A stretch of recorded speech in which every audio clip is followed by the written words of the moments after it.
안녕하셨습니까? 우리는 지난 시간에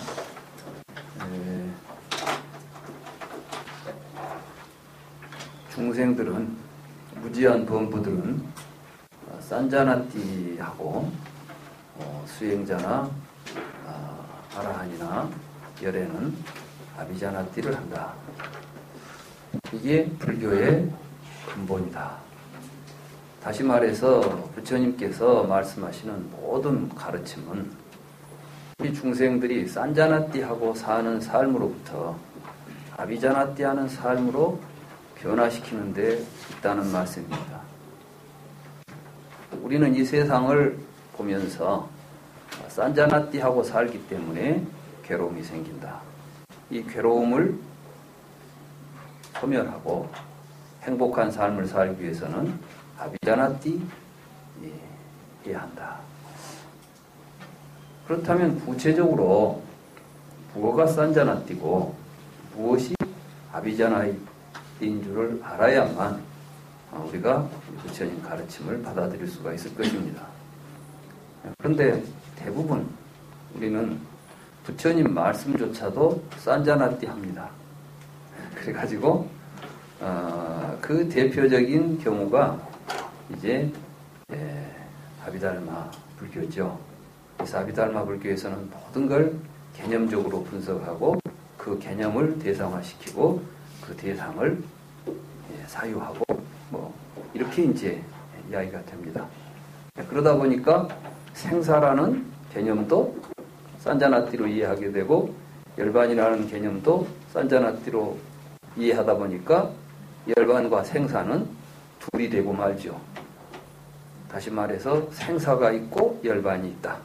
생사를 벗어나고 열반을 얻어야 된다. 이런 구조를 우리가 갖게 된다면 그건 올바른 불교 이해가 될 수가 없다.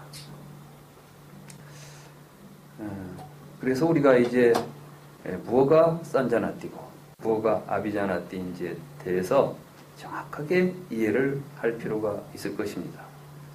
그런데 마지막 니까에를 제가 읽으면서 놀란 것은 근본 법문경에서 산자나띠와 아비자나띠를 말씀하시고 중생들은 산자나띠하고 수행자와 아라한들은 아비자나띠 한다. 이렇게 개괄적으로 말씀하셨는데 우리가 지난번에 그 부분을 살펴보았죠. 그런데 그 다음 경 일체의 번외경에서 구체적으로 산자나띠를 말씀하십니다. 그런데 이 경을 읽는 사람들이 첫 번째 근본 법문경에서 우리에게 산자나띠와 아비자나띠를 말씀하셨고 두 번째 경에서 산자나띠로 통해서 모든 번뇌가 일어난다는 것을 말씀하셨구나. 이렇게 이해하기가 어렵습니다. 여러분들이 모든 번뇌경, 일체의 번뇌경, 이 경을 여러분들이 읽어보시고 그 경을 통해서 이것이 산자나띠였구나. 이렇게 여러분들이 이해를 하실 수 있었습니까? 여러분들이 읽어보시면 그런 모습들이 정확하게 드러나지 않을 거예요. 번뇌가 여러 가지가 있구나. 이런저런 말씀을 하셨구나. 이렇게 이해가 되죠. 여기 보면은 보면 사라지는 번뇌가 있고 수호하면 사라지는 번뇌가 있고 참으면 사라지는 번뇌가 있고 멀리하면 사라지는 번뇌가 있고 수호하면 사라지는 번뇌가 있다. 이렇게 여러 가지 번뇌의 종류를 말씀하셨으니까 부처님께서는 지금 여러 가지 종류 번뇌를 말씀하시고 이럴 때는 이렇게 하고 저럴 때는 저렇게 하라고 말씀하셨구나. 이렇게만 이해할 수 있습니다. 그런데 사실은 이 경을 잘 살펴보면 맨 처음에 우리가 지금 이 모든 것, 보면 사라지고 참고 하는 이 모든 것들이 다 근본적으로는 산자나띠를 벗어나서 아비자나띠 하는 삶 속에서 일어날 수 있다는 사실을 이야기하고 있습니다. 그래서 오늘은 이제 그런 점에 초점을 맞추어서 여러분들과 함께 일체의 번뇌경을 살펴보도록 하겠습니다.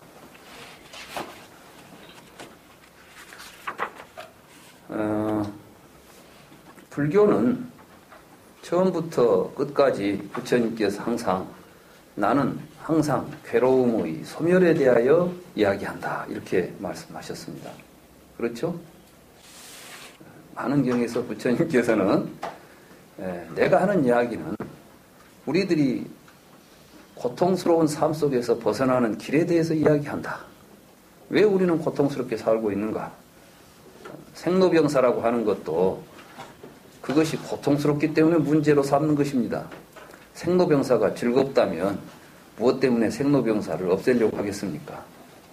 우리는 왜 생로병사를 극복해야 하는가?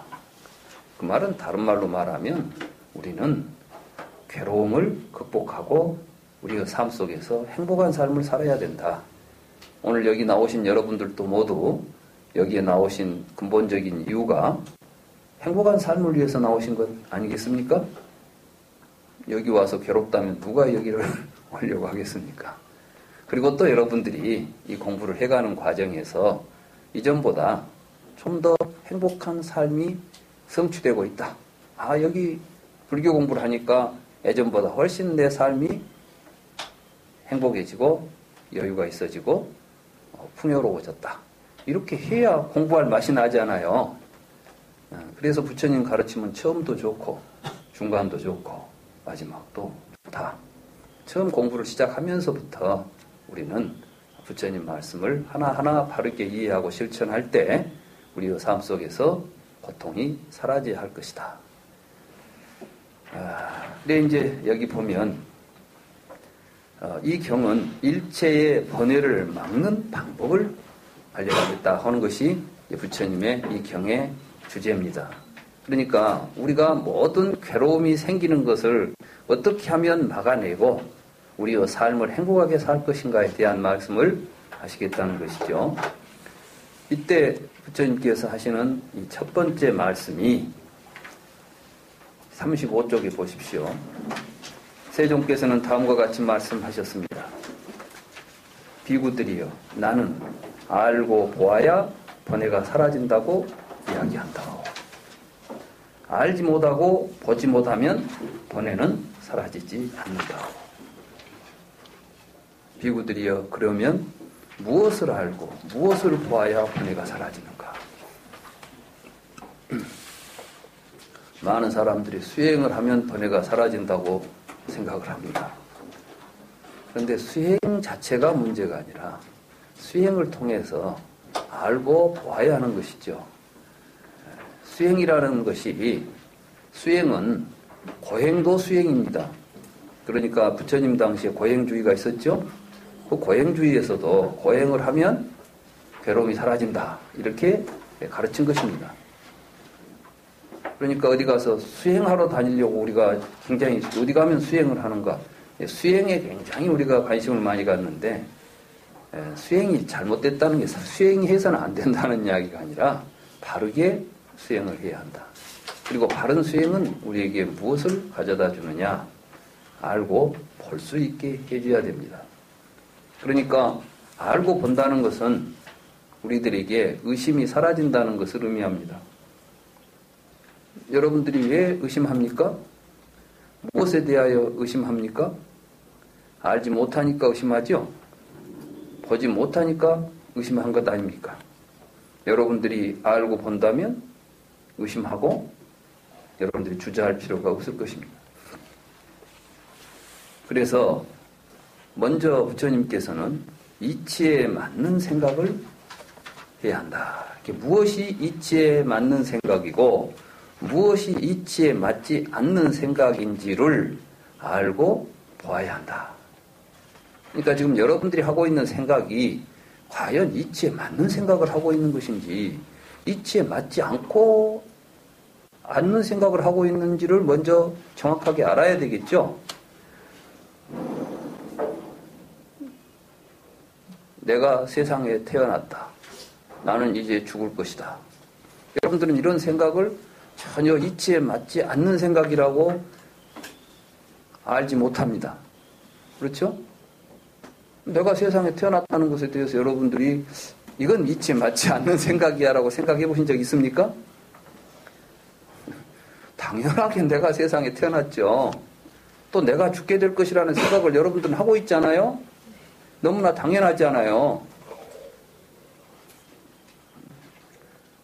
여러분들이 그 말이 내가 세상에 태어났다고 하는 이 생각이 이치에 맞으려고 한다면 먼저 뭐가 필요하냐면 태어나는 내가 존재해야 됩니다. 그렇습니까? 안 그렇습니까? 태어나는 놈이 없는데 태어났다는 말이 의미가 있겠습니까? 없겠습니까? 없겠죠? 그러면 내가 태어났다는 말을 하려면은 여러분들이 그걸 정말 이치에 맞게 이야기를 하려면은 그 태어나는 내가 어떤 놈인지를 분명하게 알고 본 다음에 그놈이 세상에 태어나서 그놈이 죽는다는 이야기를 해야 할 것입니다. 그렇습니까? 그렇지 않습니까? 좀 이치에 맞게 생각을 해보자고요. 우리가 한번 이치에 맞는 생각을 하기로 했으니까. 그래서 여러분들은 내가 세상에 태어났다는 말을 아무 의심 없이 하면서도 태어난 놈이 어떤 놈이 태어났지라고 물었을 때 여러분들은 정말 태어난 나는 누굴까? 그거에 대해서 알고 보시는 분.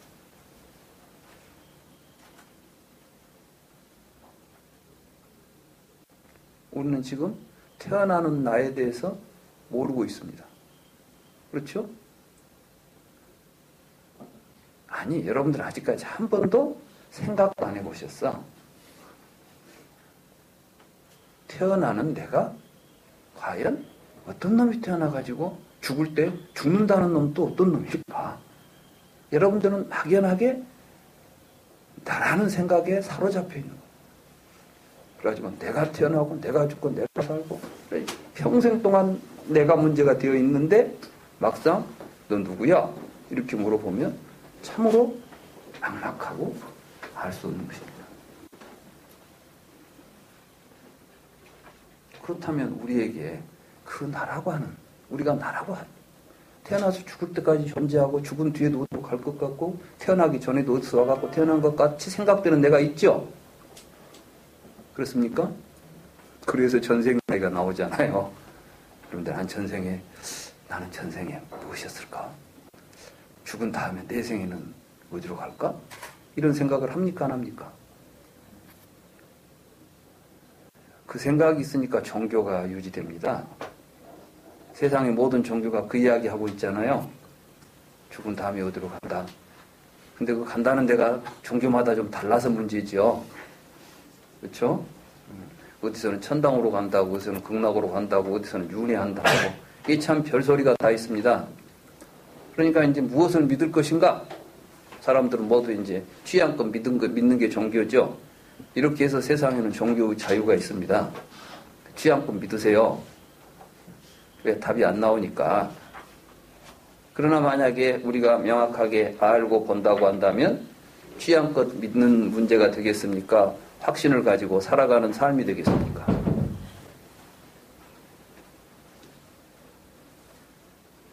무지가 지배하고 있으니까 세상에 갖가지 종교가 횡행하는 것입니다. 부처님 당시에 인도 사회도 이러한 무지 속에서 수많은 사상들이 나타났던 것입니다. 부처님께서는 그 모든 사상들에 대해서 섭렵하시고 그런 것들을 다 통찰하신 다음에 이것들이 굉장히 문제가 많은 생각이었구나. 그리고 그러한 생각들이 어디에 기초했는가를 살펴보시니까 우리들은 산자나띠 하고 있었구나. 이 산자나띠로부터 벗어나서 아비자나띠 하는 것이 여실직이요. 있는 그대로의 실상을 보아가는 길이로구나. 이걸 부처님께서 깨달아 하신 것입니다. 그렇기 때문에 오늘 우리가 살펴보는 이 경은 앞으로 우리가 이 마지막 니까야를 읽어가는 데 있어서 가장 핵심이 되는 중요한 부처님의 말씀입니다. 이치에 맞는 생각하기와 이치에 맞지 않는 생각하기가 있다오. 비구들이여, 이치에 맞지 않는 생각을 하면 생기지 않은 번뇌가 생기고 생긴 번뇌가 커진다오. 그러니까 여러분들은 평생 살면서 번뇌가 커졌죠? 되게 보니까 어릴 때보다 나이가 들어가지고 살수록 더 고통스럽더라고. 그래서 여러분들이 항상 어릴 때가 좋았다는 생각을 하시죠? 어릴 때는 좀 행복했던 것 같아. 나이 들고 뭔가 행복해질 줄 알았더니 나이를 먹을수록 더 세상이 좀 고통스러워지지 않았어요? 제가 잘 못 봤나요? 대부분 사람들을 보니까 그래요. 근데 요즘은 또 세상이 변해가지고 어린애 때부터서 고통스럽더라고. 옛날에는 그래도 어릴 때라도 행복했는데 요즘 애들은 보니까 어려도 행복하지를 않아. 얘들이 유치원 때부터서 어디 다니면서 경쟁을 하더라고. 그래가지고 아주 스트레스가 보통이 아니에요. 이게 참 큰 문제죠. 이 시대가 불교가 왜 필요하냐? 불교는 고통이 많을수록 필요한 종교입니다. 그리고 고통이 사라지면 필요 없이 되는 종교예요. 왜냐하면 부처님께서는 고통의 소멸에 대해서 말씀을 하셨으니까. 만약에 고통이 다 소멸되고 없는 세상이 온다면 부처님도 불교도 의미 없이 됩니다. 불교는 부처님이 의미 없이 되는 것을 추구하는 종교입니다. 그래서 금강경에서 열에는 한 법도 깨달은 바도 없고 설한 바도 없다. 그 자리까지 가자. 그 이야기예요. 우리가 부처님 매달려가지고 평생 부처님에 매달려 살지 말자는 이야기입니다. 지금 여기 나와서 공부하시는 분들이만 누구를 불교 믿으러 다니지 마세요. 여러분 스스로 깨달아서 부처님 필요 없을 때까지 공부하시는 겁니다. 이치에 맞는 생각을 하면 생기지 않는 번뇌는 생기지 않고 이미 생긴 번뇌는 사라진다고. 이게 불교입니다. 비구들이요, 보면 사라지는 번뇌들이 있고 수하면 사라지는 번뇌들이 있고 지족하면 사라지는 번뇌들이 있고 인내하면 사라지는 번뇌들이 있고 멀리하면 사라지는 번뇌들이 있고 몰아내면 사라지는 번뇌들이 있고 수습하면 사라지는 번뇌들이 있다고. 이게 이제 우리가 삶 속에서 우리가 겪게 되는 여러 괴로움들이 있는데 이런 것들을 우리가 정확하게 알아가지고 이것은 참아야 될 번뇌로구나. 이런 거 참아야 됩니다. 제가 요즘 이제 엊그제 보니까 막 여기서 뭔 수두가 생기더라고요. 그래서 이게 뭔가 싶어서 이제 병원을 갔더니 대상포진이래요. 그래서 이게 대상포진이구나. 근데 이걸 어떻게 해야 되겠어요? 이거 이제 참아야 돼. 그렇잖아요. 이걸 내가 참선했더니 그냥 대상포진이 사라지고 그러지 않습니다. 이건 이제 어쩔 수 없어. 이것이 났을 때까지는 참으면 사라지는 거예요. 그럼 내가 이제 이것은 그래 대상포진인 줄 알았잖아요. 알았으니까 이것은 약 먹고 참으면 사라진다. 이제 알았잖아요. 알고 보니까 이제 이것 때문에 내가 더 고민합니까 안 합니까? 사실 처음에는 대상포진인 줄은 몰랐어요. 여기가 이렇게 천하게 뭐가 빳빳해져서 요새 좀 과로해서 스트레스가 쌓여서 우리가 보통 보면 어깨가 좀 뻑지근하지 않아요? 그래서 이제 자꾸 주물러줬는데 이게 뭐 좋아지지도 않고 점점 더 이제 이렇게 뻣뻣하게 열이 이제 목 있는 대로 해서 이렇게 뻣뻣하게 올라오더라고요. 그래서 꼭 그 동맥 쪽에 동맥이 이렇게 굳어져 가지고 뭐 신경이 굳어져 가지고 빳뻣한 것처럼 이러길래 좀 걱정이 많죠. 모르니까 이게 도대체 왜 이러지? 아니 물어봤어요. 혹시 이게 나이가 들면 이제 동맥이 경화돼 가지고 뭐 좀 이게 뻣뻣해져서 피가 통과할 때 이렇게 좀 자극이 오는 것인가? 혼자 이제 별 생각을 다 했죠. 몰라서. 근데 한 며칠 지나고 나니까 이제 이렇게 발진이 일어나더라고요. 그래서 맞아. 이게 발진이 일어나면 이게 대상포진일 수가 있다. 그리고 이제 병원에 가서 물어봤어요. 이제 진단을 했더니 의사가 대상포진입니다. 그래서 이제 알았잖아요. 대상포진 같으면 그 의사는 이건 일주일간은 병입니다. 그러더라고. 일주일 동안 약만 잘 먹으면 아무 걱정이 없이 치료되는 병입니다. 그러니까 약 먹고 이제 좋아지면 병원에 안 와도 됩니다. 그렇구나. 이건 참으면 사라지는 번뇌잖아요. 그렇습니다. 우리에게는 우리가 정확하게 알고 보면 이것은 참아야 될 것은 참아야지. 절에 다녔더니 기도했더니 대상포진이 없어졌다. 이런 일은 있을 수가 없어요. 근데 우리는 절에 가서 기도만 잘하고 뭐만 잘하면 다 될 것처럼 세상의 만병통치약은 아무 병에도 낫지 않는 약입니다.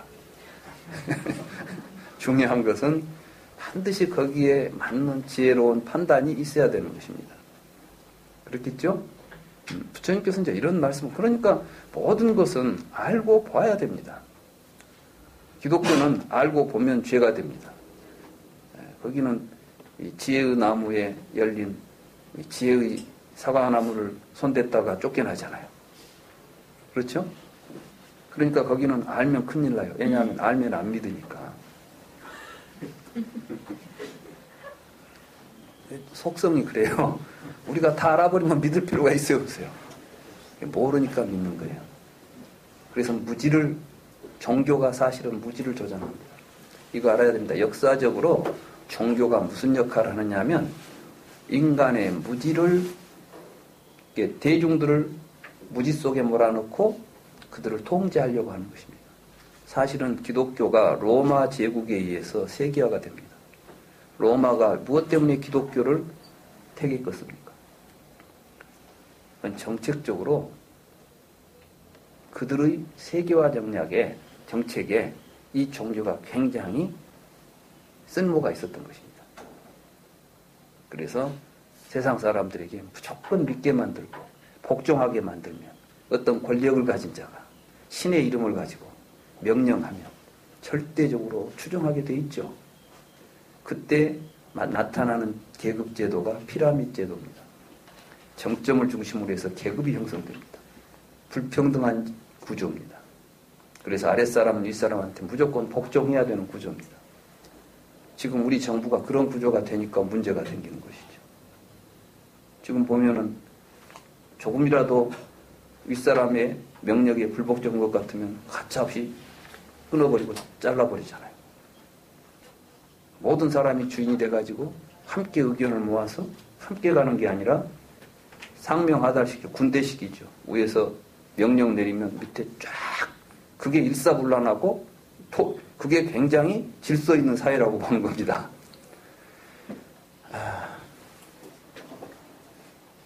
부처님은 그런 분이 아닙니다. 부처님 당시에 제바달다라고 하는 부처님의 제자가 있었죠. 아난다의 형이고 부처님의 사촌 동생입니다. 그런데 제바달다가 부처님을 이제 제거하고 종단을 장악하려고 하는 이제 못된 생각을 했다고 그러죠. 제가 경을 읽다 보니까 도대체 제바달다가 무슨 주장을 한 사람인가를 봤어요.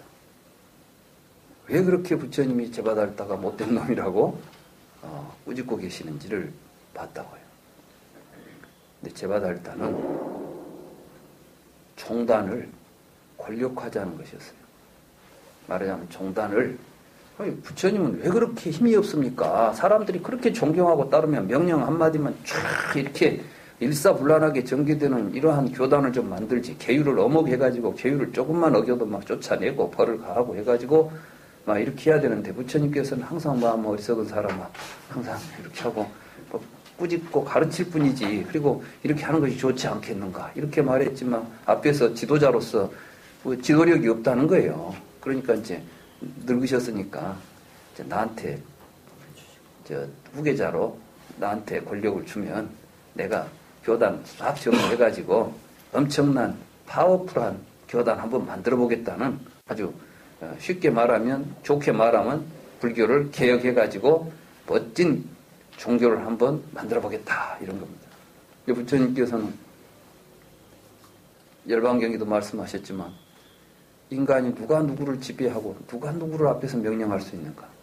다만 우리가 할 수 있는 일은 바른 길이 있으면 바른 길이 있다고 알려주고 함께 가도록 이야기하는 것이고 그걸 결정하는 것은 각자의 문제입니다. 그것은 자녀에게서도 마찬가지입니다. 우리는 지금 자녀들을 교육할 때 봉건적인 사고방식을 가지고 교육을 우리가 배웠어요. 말하자면 유교적인 충효의 개념에 의하면 임금에 대해서는 신하가 절대 복종해야 되죠. 이게 충 개념의 핵심 아닙니까? 효 개념에는 어른들 말씀, 장유가 유서하다 이 말이에요. 또 부모님 말씀은 자식이 무조건 따라야 되죠. 부모의 말씀을 거스르는 것이 불효 아닙니까? 그렇죠? 이게 이제 어떤 명령에 의해서 순수하게 복종하는 것이 그게 전제 정권이나 어떠한 독재적인 구조를 사회를 유지해가는 데는 절대 필요한 것들입니다. 근데 부처님은 그런 식이 아니었습니다. 부처님은 우리에게 뭘 촉구하느냐? 알고 보아야 한다. 스스로 알고 보도록 가르친 것입니다. 그리고 알고 본다면은 그렇게 살지 않을 수 없다는 것입니다. 왜? 우리가 행복하게 살기 위해서. 그래서 이제 보면 사라지는 번뇌. 여기에 제일 이제 먼저 무엇을 봐야 되는가? 본다는 것은 우리들의 모든 인지는 사실은 여기서 본다는 것은 눈으로 보는 것만을 보는 걸 이야기하는 게 아닙니다. 우리 말에 보면 눈으로도 본다 그러지만은 귀로 들어서도 듣는 것, 맛본다, 만져본다, 전부 본다가 들어가죠? 그렇죠? 맛을 본다. 만져본다. 들어본다. 이렇게 말하죠. 본다는 것은 사실은 시각이 우리의 인지의 가장 대표적인 기능이기 때문에 그 대표적인 기능이 모든 인지 기능을 대신해서 우리에게는 이제 보고 한다는. 보면 뭐가 되죠? 알게 되고, 알고 알면 바르게 보게 되고. 알고 보는 거. 이게 중요한 겁니다. 이 알고 보는 자리가 어디에서 출발됩니까? 눈, 귀, 코, 혀, 몸, 마음에서 알고 보는 게 시작되잖아요. 그러니까 부처님 경전에 안이비설신이가 등장하는 겁니다. 여기에 등장하는 안이비설신이는 여러분들 얼굴에 붙어있는 눈, 귀, 코 이걸 의미하는 것이 아니라 우리들이 세상을 인지하려고 할 때 보고, 듣고, 냄새 맡고, 맛보고, 만지고, 생각하는 것이 우리의 삶의 기본, 출발이 되고 토대가 되기 때문에 알고 보려고 한다면 여기서부터 제대로 알고 제대로 보아야 하는 것입니다. 그렇기 때문에 안이비설신이는 이건 우리가 눈, 귀, 코요 하는 또 어디 보면은 여러분들이 눈 이런 것은 세법이다. 그래서 사대로 되어 있다. 이런 식으로 막 설명을 하잖아요. 그렇지 않습니다.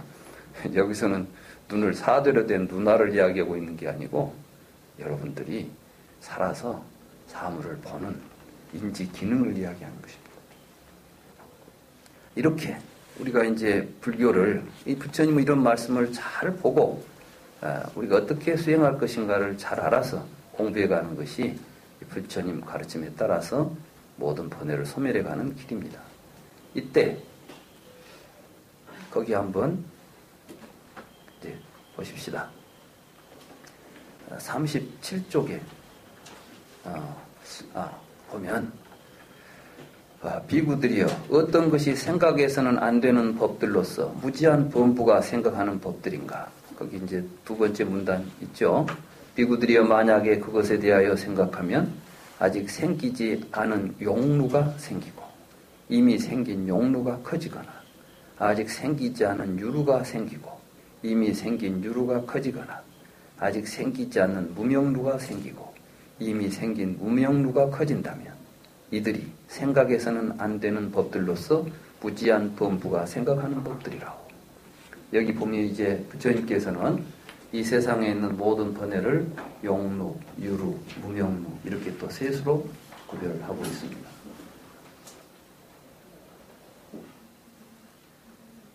왜 우리가 용루가 생기냐 이렇게 물었을 때 부처님께서 지금 뭐라고 말씀하셨습니까?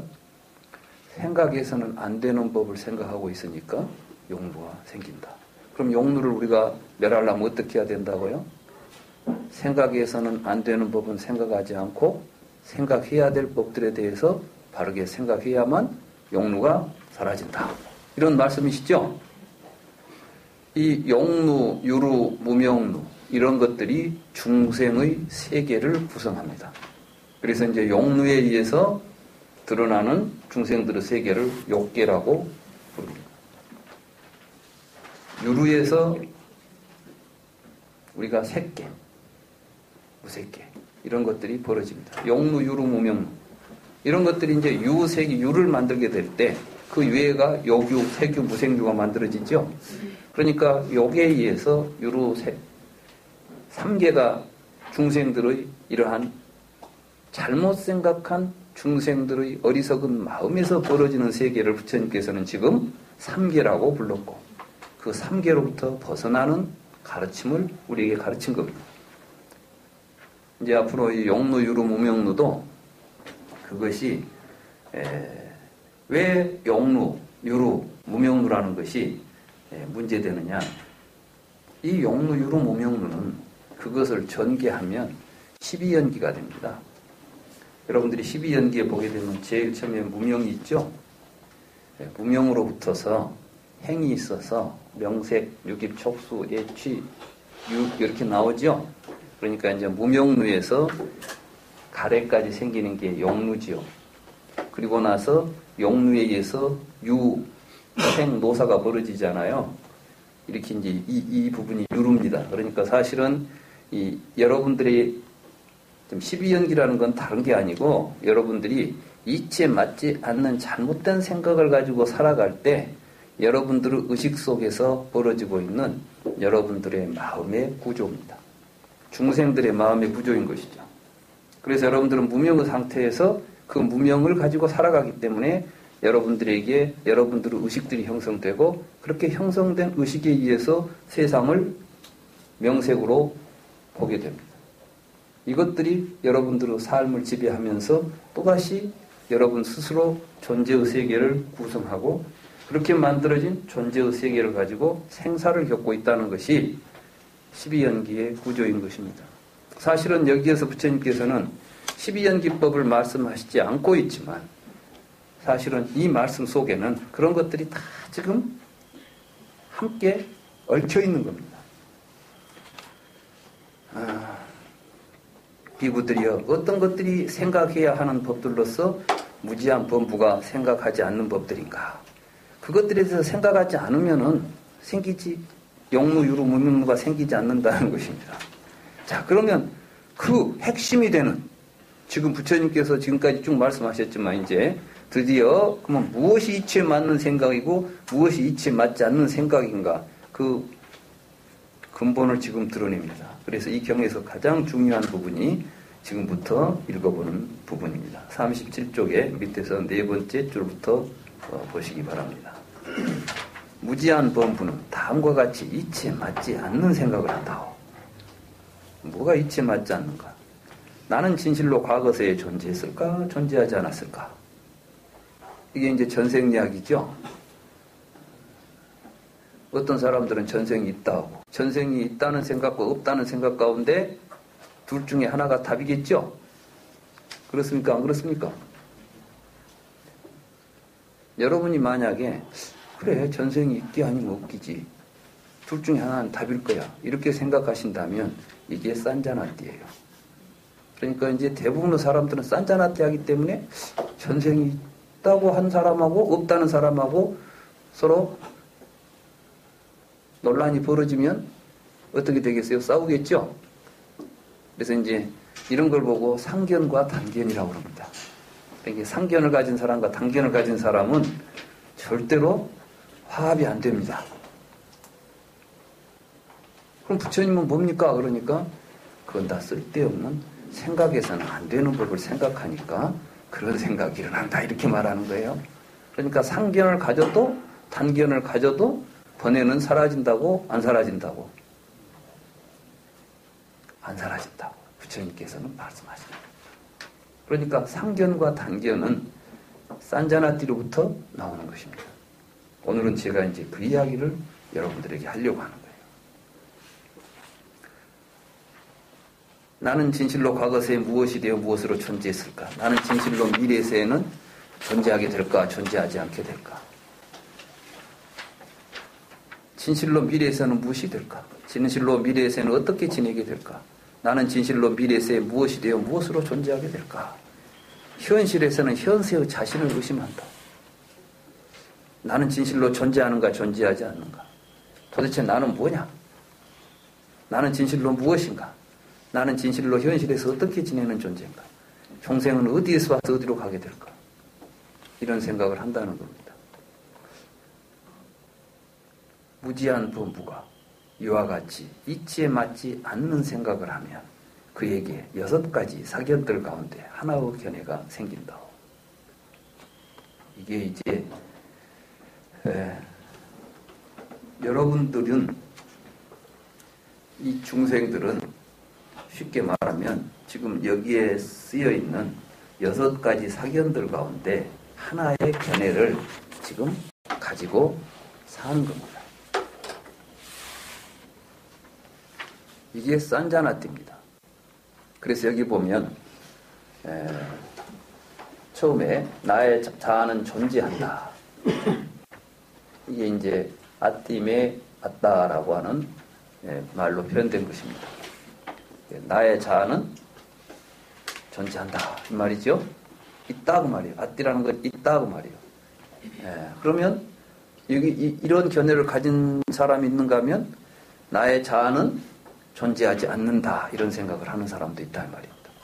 그럼 여기에서 지금 아따라는 말이 무슨 말이냐? 이걸 이제 우리는 애매모호하게 이야기합니다. 다시 말해서 부처님께서 나는 없다 그랬으니까 무하다. 그럼 나가 없다는 것은 무슨 말이지? 내가 없다니. 그러면 참 곤란할 거예요. 왜냐하면 누가 나한테 나를 죽여도 없는 내가 죽을 리가 없잖아요. 그럼 뭐 사람을 죽여놓고 불교는 살인을 해도 별로 죄가 안 될 것 같아요. 이 부처님 무하설이라면. 그래서 그런 의심들을 합니다. 실제로. 왜냐하면 불교가 무하설이라고 한다면 사람을 죽였는데 무슨 없는 놈을 죽일 리도 없잖아요. 그렇다면 이게 무슨 죄가 됩니까? 실제로 부처님 경전 가운데서 어떤 비구는 부처님 말씀을 제대로 이해하고 보면 사실은 못된 짓 해도 괜찮하겠구만. 이런 생각을 하는 비구가 있었다고 그랬죠. 그때 부처님께서 독사의 비유를 이야기했잖아요. 다시 말해서 독사를 잡으라고 했더니 잘못 잡아가지고 독사에 물린 사람이다. 그 사람. 쉽게 말하면 무아라고 하는 부처님의 가르침은 자아가 나가 없다는 이야기를 하는 게 아니라 지금 나라는 것에 대해서 지금 우리가 잘못 이해한 것을 이야기하기 위해서 부처님이 무아를 이야기한 것이지, 나에 대해서 정확하게 알고 보면 내가 지금까지 생각하고 있는 내가 없다는 것을 알게 된다는 거예요. 쉽게 말하면 여러분들에게 지금 내가 세상에 태어났다, 내가 세상에 태어나서 죽는다, 이렇게 생각하고 있는 나는 없습니다. 그와 동시에 나는 어떤 모습인가가 보다 극명하게 드러나게 됩니다. 나 자신의 모습을 여실하게 보게 되는데 그것은 개념적으로 규정될 수 없는 모습이기 때문에 산자나띠를 통해서는 절대 드러나지 않는 것이 여러분들의 모습이에요. 그러니까 아비자나띠를 통해서만 실제로 자기의 모습이 드러납니다. 이런 모습을 열애라고 불러요. 진실한 모습, 참된 모습. 산자나띠만 가지고 학자들은 산자나띠만 가지고 연구를 하니까 그 산자나띠 속에서는 항상 이 모순이 충돌합니다. 그래서 불교에서 대승불교에서 진화를 이야기한다. 그러면 부처님은 무아를 이야기했는데 브라만적인 진화를 이야기하고 있다. 이렇게 이야기해가지고 그러니까 그건 불교가 아니다. 그런 사람들의 이야기를 결론적으로 들으면 허무주의가 불교다. 이런 결론에 맞이죠. 그럼 불교가 뭡니까? 부처님은 그런데 허무주의를 인정합니까? 하지 않습니까? 자아가 없다는 주장에 대해서 지금 나의 자아는 존재하지 않는다. 이것이 정견이라고 했습니까?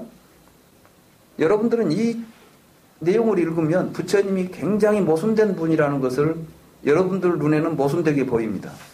부처님께서는 무아라고 말씀하셨죠.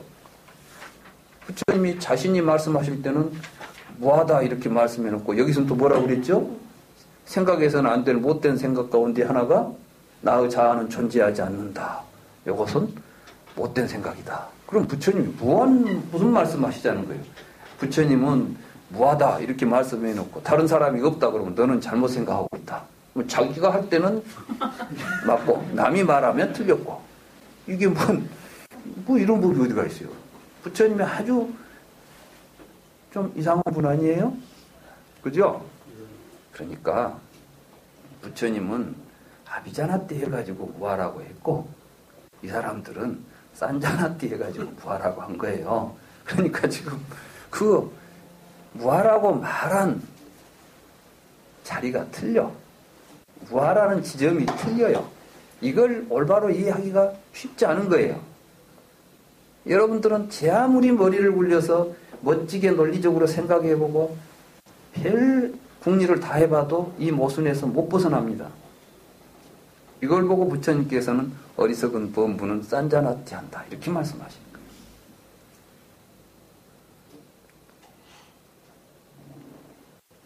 거예요. 앞에 부처님께서는 지수화풍 4대에 대해서 그러니까 부처님이 말씀하시는 아비자나띠나 산자나띠의 대상이 부처님만 보고 있는 다른 대상을 보고 이야기한 게 아닙니다. 실은 부처님께서는 우리들이 보고 있는 것과 다른 것을 보고 딴 세상 이야기를 하고 계시는 게 아니라 우리와 똑같은 것을 보시면서도 부처님은 그것을 보는 새로운 지혜, 이게 이제 반야입니다. 그러니까 아비자나띠와 뿌라자나, 반야, 반야 이것이 이제 같이 연결되어서 알고 볼 수 있는 세계가 열립니다. 반야심경이나 금강경에서 반야바람일다라고 했을 때 결국은 아비자나띠를 하면서 반야로 통찰해야만 우리는 진실을 보고 모든 번뇌로부터 벗어날 수 있다는 가르침을 대승불교에서 이야기하기 시작한 거예요. 그러니까 어찌 보면 대승불교는 아비달마 불교가 아비자나띠에 대한 정확한 이해를 못하고 부처님 말씀조차도 산자나띠 했을 때 그 산자나띠로부터 벗어나가지고 아비자나띠를 하고 그 아비자나띠에서 우리가 보여지는 세계를 통찰함으로 해서 모든 번뇌로부터 벗어날 수 있다는 반야바라미를 주장하게 된 것입니다.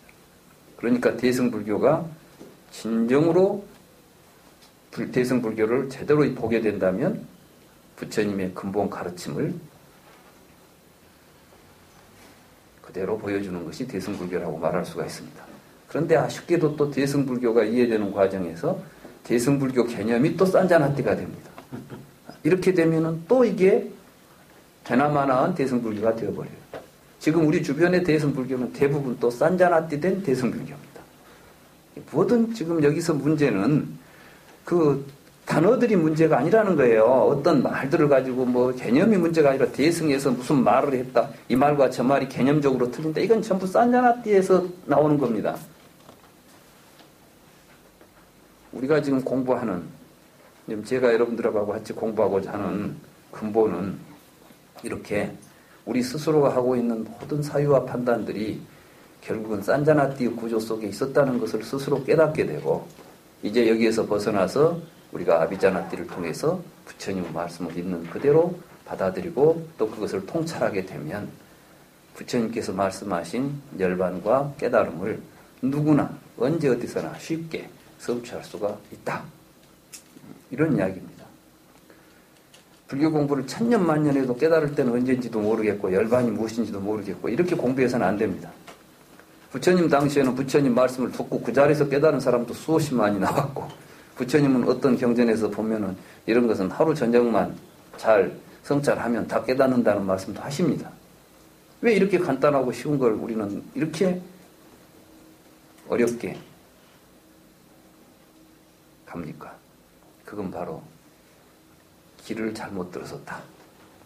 산자나띠를 버리지 못하고 있다. 이렇게 말할 수가 있는 것입니다. 그럼 이제 이 말씀을 통해서 산자나띠가 뭐고 아비자나띠가 무엇인지 지금부터 이제 말씀을 드리도록 하겠습니다. 나의 자아는 존재한다. 이때 말하는 아따가 이제 산스크리트로는 아트만이고 빨리어로는 아따입니다. 그러니까 이제 이 니까야가 빨리어로 되어 있기 때문에 아따라고 했는데 이게 이제 산스크리트로 하면 아스팀의 아따가 되죠. 나의 아트만, 나의 아트만은 존재한다. 근데 빨리어로 되니까 아티가 되고 아스티 내 아트마 이런 건데 지금 이렇게 표현한 거예요. 그러면 이때 아트마는 무엇이냐?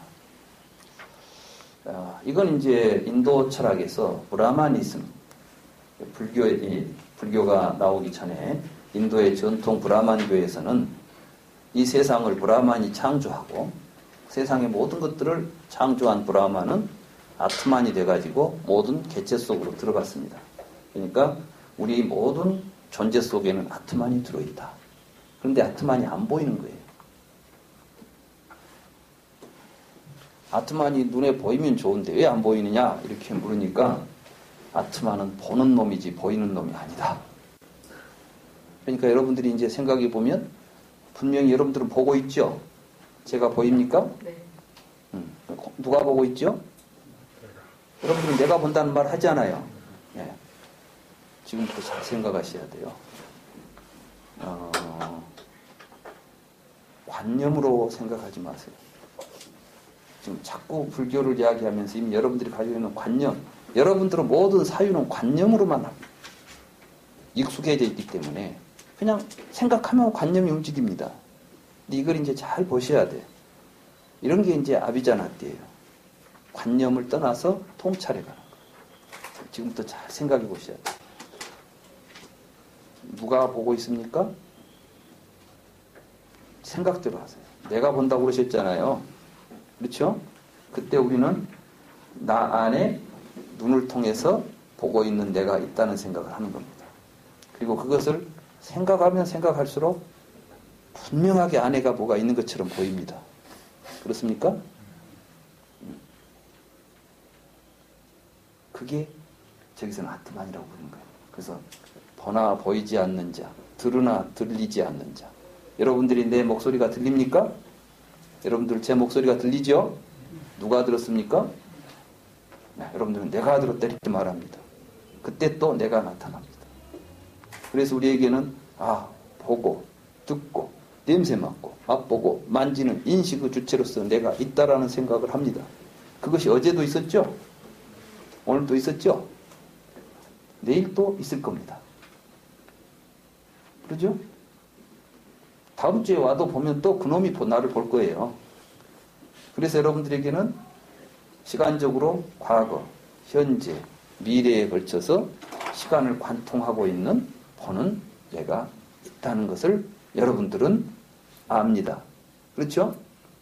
근데 그게 여러분들에게는 직접 보입니까? 안 보입니까?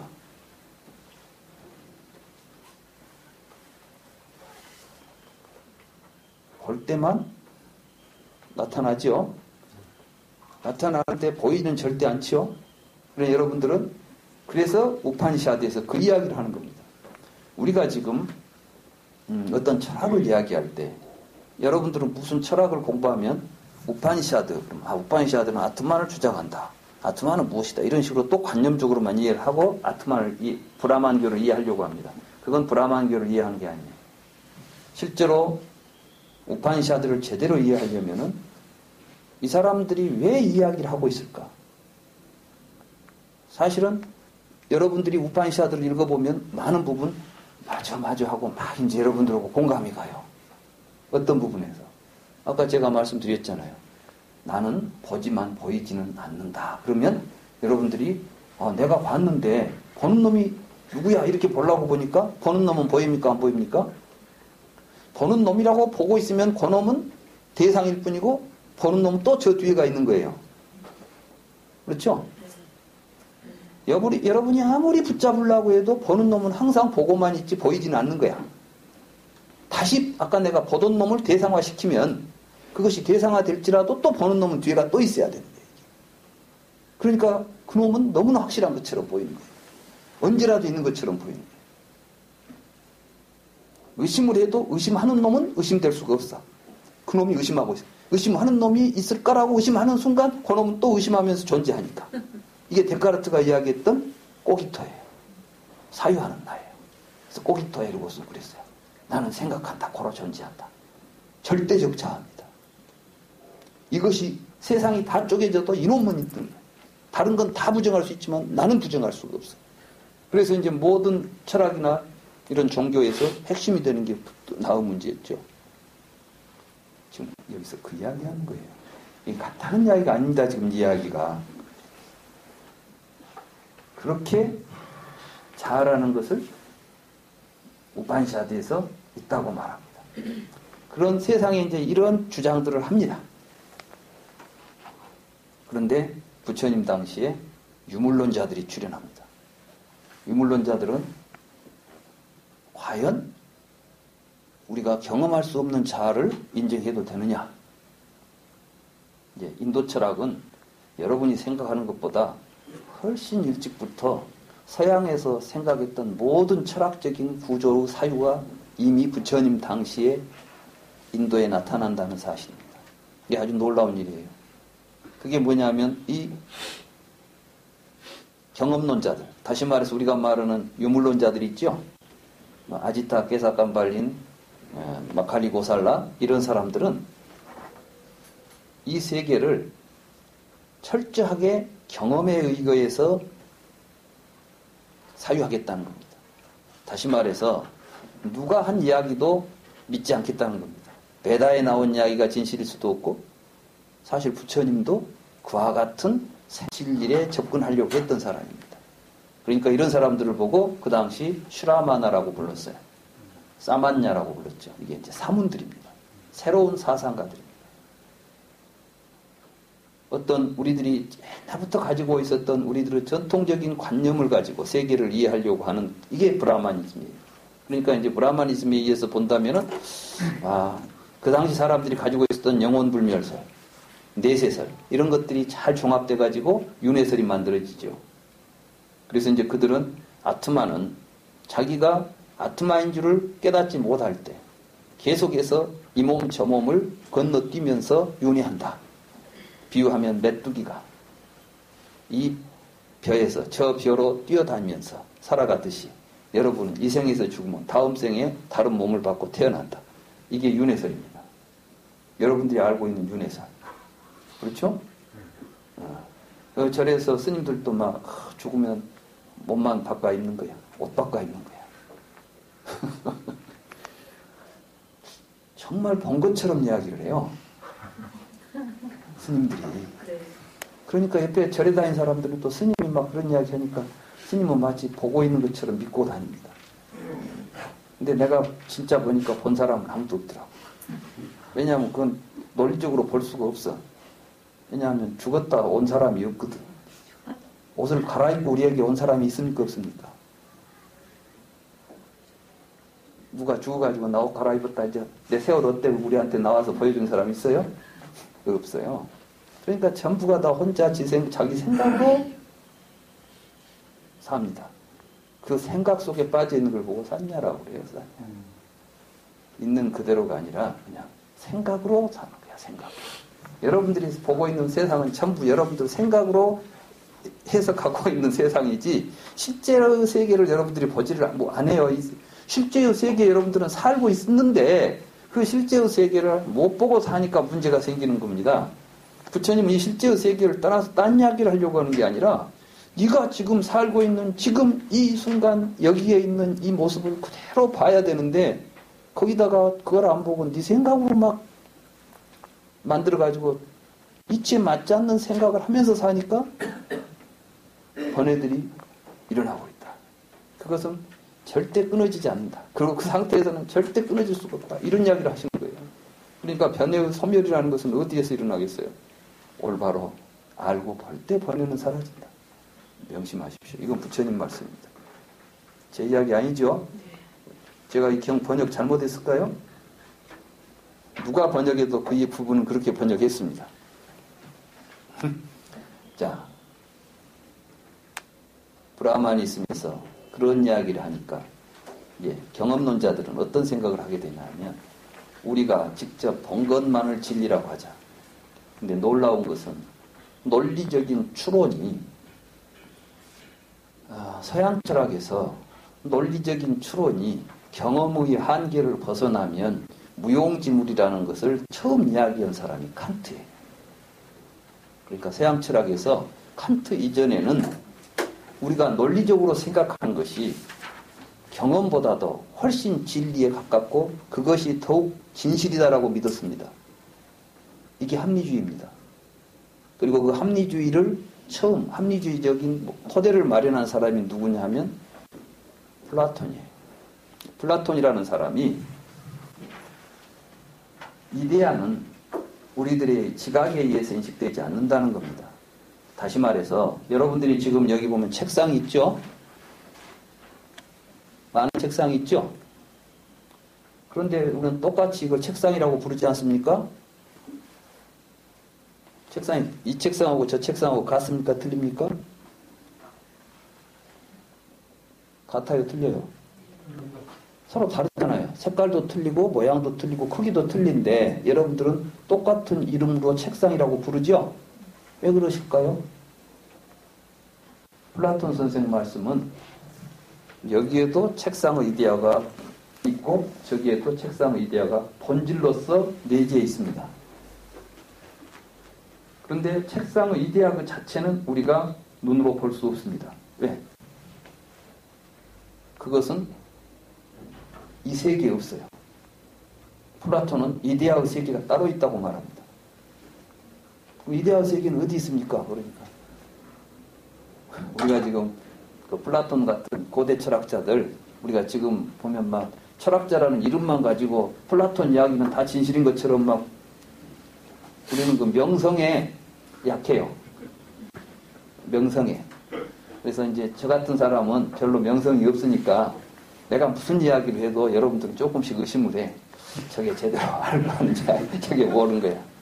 근데 내가 만약에 막 하버드에서 막 철학박사기를 한 서너 개씩 따고 막 해가지고 와서 여기 서 있다 보면 여러분들은 내 말 한마디 한마디에 내가 농담으로 한 소리도 막 여기는 뭔 의미가 있었지 하고 여러분들은 막 깊이 생각할 거야.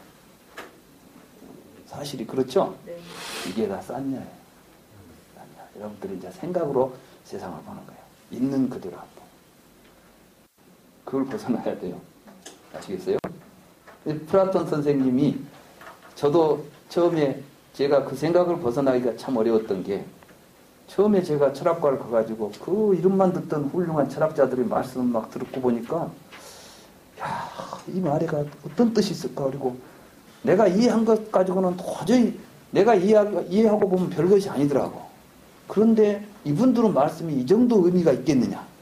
나는 이제 더 깊은 의미가 있을 거라고 막 생각하고 고민을 하고 했었어요. 근데 뒤에 보니까 그 말 이외에 아무 말도 없어, 사실.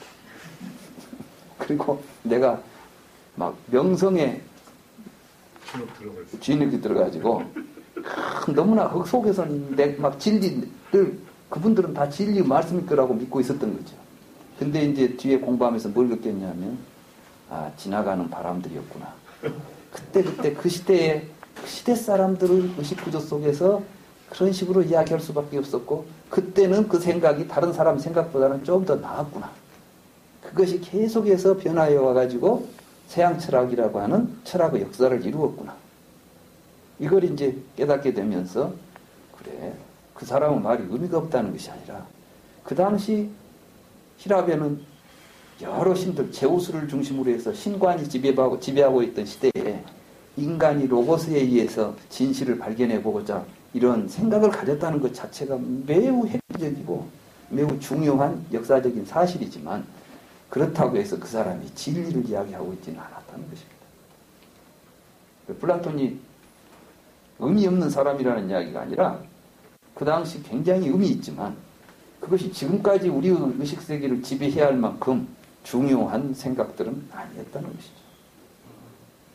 그리고 심지어는 이데아를 어디다 두고 있냐면 우리는 이 세상에 오기 전에 이데아의 세계에 살고 있었다는 겁니다. 그런데 올 때 레테강인가 뭔가를 건너오면 이게 망각의 강이 있다네요. 그 히랍 신화에 나오는 강이에요. 그러니까 그 강을 건너오는 순간 다 망각을 한대. 근데 그게 지금 아비자나띠입니까? 산자나띠입니까?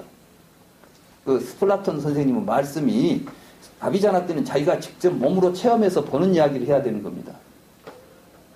아시겠어요? 그런데 지금 플라톤 선생이 죽을 때 레테강을 건넌 걸 직접 자기가 건넜어요? 아니면 지금 그 당시 이 히랍에 죽으면 이 강을 저승의 모든 걸 잃어버리고 이 세상에 온다. 그러니까 죽으면 다시 저상으로 간다. 히랍에 있었던 일종의 생사관입니다. 실제로 플라톤이 그렇게 철학적인 생각을 했음에도 불구하고 그 당시 사람들이 가지고 있었던 생사관을 벗어나지 못했다는 걸 보여주는 거 아니에요. 그러니까 내가 저승에 있을 때 이 세상에 오기 전에 이데아의 세계에 있으면서 이데아를 다 보고 있었는데 레테강을 건너올 때 깜빡 까먹어가지고 망각을 하고 있다가 철학적으로 이렇게 생각을 하면 로고스의 힘에 의해서 과거가 생각이 난다. 이래서 이제 플라톤의 인식이론을 상기설이다 그래요. 기억을 다시 되살리는 것이다. 그래서 옛날에 봤던 것을 다시 기억에 내니까 철학적인 작업은 이데아에 대한 작업이면서 이 망각했던 이데아를 기억에 내는 일, 이렇게 이제 생각하는 거죠. 지금 뭐 플라톤 이야기 할 건 아니지만 아무튼 우리는 이렇게 이 책상과 이 책상이 서로 다르다 할 때 이 책상 속에는 이데아가 들어있다. 이것이 본질로 들어있다. 이런 생각을 이제 이게 그들이 이제 서양 철학에서 이야기했던 이 이성을 통해서 사유를 하면 우리가 볼 수 없는 것들도 볼 수 있고 진실을 발견할 수 있다. 그런데 그 진실을 가리는 게 뭐냐? 그게 바로 감각입니다. 여러분들이 눈으로 보고 하는 것들은 책상의 모습을 보고 책상이라고 생각하지만 사실은 이것은 눈에 보이는 것은 책상의 이데아가 아니다. 책상의 뭐죠? 겉모습일 뿐이에요. 근데 우리는 그것이 진실이냐 붙잡고 살아서는 안 된다. 그리고 이제 그 유명한 동굴의 비유가 나오잖아요. 우리는 동굴 속에 들어가서 그림자를 보고 있다. 그런데 우리가 로고스를 향해서 햇빛 비치는 동굴 바깥으로 튀어나와야 된다. 그러려면 감각적으로 우리에게 주어지는 세계에 대해서 우리가 그것을 거부하고 이성적으로 사유하는 세계로 나와야만 밝은 빛 아래서 보는 진리의 세계에 도달할 수 있다. 이제 그러니까 또 로고스를 찾아서 그러니까 우리가 보고 있는 막 감각적으로 느끼는 이 감정의 세계 이런 것들은 아주 이제 저열한 곳이 되죠. 그래서 서양 철학은 이성 중심이 됩니다. 그래가지고 이제 감각적인 것, 감정적인 것, 의지적인 것 이런 걸 전부 배제하고 냉철한 판단을 통해서 이성적인 것을 추구하게 되죠. 근데 그게 그래서 인간은 이성적 동물이다. 그 말은 걔들도 감정은 있지만 사람은 감정을 뛰어넘어서 이성이 있다 이런 이야기거든요. 그게 얼마나 무서운지 압니까? 여러분이 순수한 감정을 가지고는 사람 못 죽입니다. 사람을 죽이려고 보니까 여러분들이 어때요? 누구 한 사람이라도 죽이려고 보면은 아이고 불쌍해서 못 죽이잖아요. 여러분들이 정말 감정적으로 이야기한다. 근데 또 감정은 또 어떤 놈도 죽일 수도 있지. 화가 나면 죽일 수도 있지만은 순수한 감정은 우리를 어떠한 살인도 못하게 할 수도 있잖아요. 근데 이제 이성은 우리한테 거대한 살인도 가능하게 만들어버립니다. 어떻게? 선악을 딱 구분합니다. 개념적으로. 저건 악이야. 라고 하나 악을 표적을 삼습니다. 저것들은 세상에서 없어져야 이 세상이 평화롭게 될 거야. 이제 그러면 뭐가 되죠? 무자비하게 저것을 공격하고 죽여도 죄의식이 느껴지는 게 아니라 너무나 당연하고 오히려 자랑스럽게 느껴질 수 있겠죠. 그런 게 이제 세계 대전에서 나타납니다. 그렇지. 그러면 나치만 나쁠까요? 아니에요. 전쟁 자체가 나빠요. 전쟁 자체가 일어난다는 것 자체가 문제가 있는 거예요. 이게. 우리 지난번에 이라크 전쟁 했잖아요. 그때 부시 한마디예요. 악의 뿌리다고 그랬어요. 진짜 누가 악의 뿌린지는 잘 모르겠어. 근데 우리한테 저건 악의 뿌리야라고 해요. 우리가 이제 저는 악이야. 악은 물리쳐야 돼. 이게 이제 합리적으로 막 하잖아요. 여기는 감정이고 뭐가 없어. 이때는 이제 이렇게 우리가 공격을 하면 그 공격을 받아가지고 그 폭탄에 맞아서 막 피를 흘리고 죽어가는 사람들, 그것 때문에 막 형제를 자매를 잃어버리고 그 뒤에 나타날 수 있는 그 많은 그 사회적인 문제들 이런 거 생각한다면은 쉽게 여러분들이 나쁜 놈이라고 하겠어요? 못 하겠어요? 근데 이성적이어야 되니까 이때 감정이 흔들려서는 안 되죠.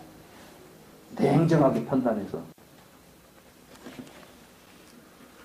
정확하게 미사일을 겨냥해가지고 수학적으로 한치의 오차도 없이 공격 목표를 향해서 팡팡 쏘아서 적을 물리치면 아주 멋진 전쟁이 되죠.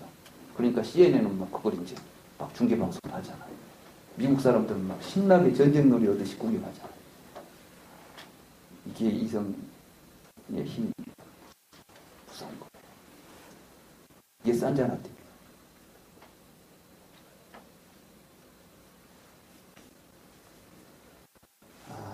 칸트가 이제 비로소 생각을 해봐요. 도대체 우리가 이성만 가지고 판단하면 모든 판단 전부 다 합리적인 판단, 논리적인 판단이 정말 확실한 것인가? 그래서 해보니까 세계는 영원하냐, 영원하지 않냐. 여러분 스스로가 세계만큼 오래 못 사니까 세계가 영원한지 영원하지 않은지는 아무도 경험할 수 없습니다. 그런데 우리는 둘 중에 하나가 답일 것 같은 생각이 있죠. 그래서 그 중에 하나를 답을 선택하려고 하죠. 그러면 이제 그걸 우리가 경험할 수 없지만 알 수 있는 길이 있다는 것이 서양 철학이거든요. 어떻게 알 수 있냐? 논리적으로 생각해 보면 알 수 있을 것이다. 그래서 이제 논리적인 추론을 해봅니다. 칸트가. 그래가지고 첫째는 세계는 영원하다고 하는 가설을 앞에 내세우고 세계는 영원하다는 그 가설을 결론으로 이끌어내기 위해서 여러 가지 논리적인 추론을 해보니까 아무 논리적인 하자 없이 세계는 영원하다는 결론에 도달합니다. 그랬으면 이제 당연히 세계는 영원하지 않다는 것은 부정돼야 되겠죠. 근데 칸트는 또 이제는 세계는 영원하지 않다는 가설을 결론으로 내세우고 그 결론에 도달하는 논리적인 추론을 아무 논리적으로 하자 없이 해봅니다. 그러니까 그것도 또 이상하게 정답으로 나옵니다. 칸트는 깜짝 놀랍니다. 이상하다. 왜 우리가 논리적으로 이렇게 아무 결함 없이 추론을 했는데 모순된 두 개의 견해에 도착할까? 그때 칸트는 이렇게 말합니다. 이건 우리 이성이 지닌 한계다.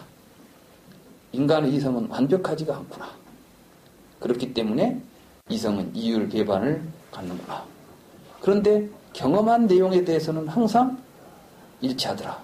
그래서 우리가 말할 수 있는 진리는 경험의 범주 내에서만 말해야 되겠구나. 그 이야기를 처음으로 했던 사람이에요. 그러니까 사실은 이제 그런 점만 해도 칸트는 굉장히 위대한 철학자죠. 그런데 칸트가 벗어나지 못했던 게 여전히 산자나띠를 하고 있었다는 사실이에요. 개념적으로만 왔다 갔다 했지 정말 그것에 대해서 아비자나띠 하는 길을 보지 못한 사람입니다. 세계의 어떤 철학자도 사실은 부처님 이외에 그동안 아비자나띠를 통해서 진정한 철학은 아비자나띠를 통해서 이루어져야 된다는 말씀을 하신 분이 없습니다. 그게 이제 부처님의 뛰어난 점이죠. 철학자로서.